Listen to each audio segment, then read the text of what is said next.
Did you know that in our not-so-distant past babies were created and incubated en masse? This happened and was showcased as attractions at the World Fairs and even in New York's Coney Island. Can you even imagine carnival attractions where people paid to watch babies growing in incubators? Where were the parents? What happened to all the babies? Well, have you heard of the orphan trains?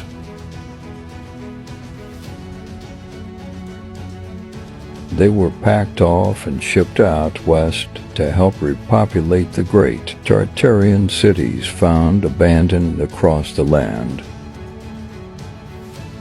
They were sent to humongous orphanages, and the people were able to get orphans to work their farms and factories.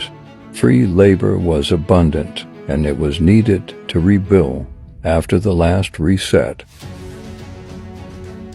There is loads of evidence showing that the original Cabbage Patch Kids were these orphans which people just simply picked up and took home like fresh produce.